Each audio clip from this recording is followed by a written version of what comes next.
The Embassy of the State of Israel, together with Riara University, today held an International Powers and Actors in Eastern Africa and Great Lakes Region conference to discuss on pertinent issues on the Eastern Africa and Great Lakes geopolitics. We have so many changes in the international arena, in the international scene, and it's always interesting to learn something new and maybe to draw some conclusions, to act better. Considering the drought and hunger situation in Kenya, His Excellency Ambassador Michael Lotem said Israel government is willing to lend a hand to Kenya with matters agriculture to ensure there are new ways to curb hunger situation. I see in the last couple of months many Israeli companies are refocusing on Kenya, and that's a very interesting phenomenon. We were quite absent in the last few years from different areas of the economy, and I see the big interest in the last couple of months in water, in agriculture, tourism, manufacturing. So all this together, I guess, will put us in a different place in 1 year from now.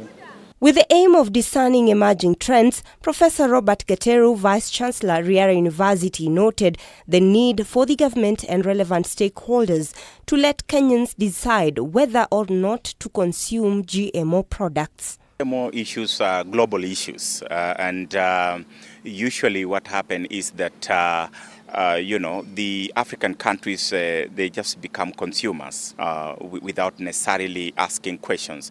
I think the question that we need to ask, the promoters of the GMOs would be, how safe are they for the consumption? Because they are all issues of labeling, so that if you walk into the supermarket, you should be able to know the difference between GMO and non-GMO. But that doesn't happen around. So the contention, or rather the repulsion against GMOs, I think it's all to do with the fears of safety and security, as opposed to being a food secure, tool.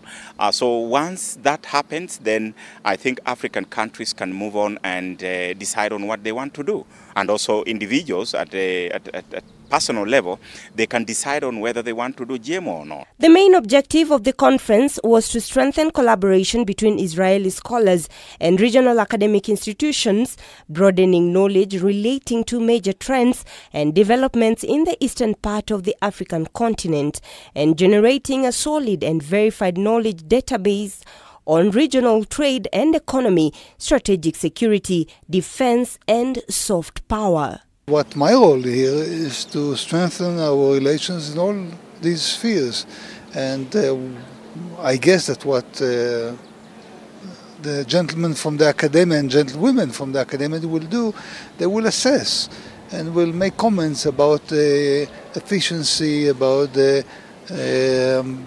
different tools that are being used by different countries to work while working in Eastern Africa, in Kenya specifically.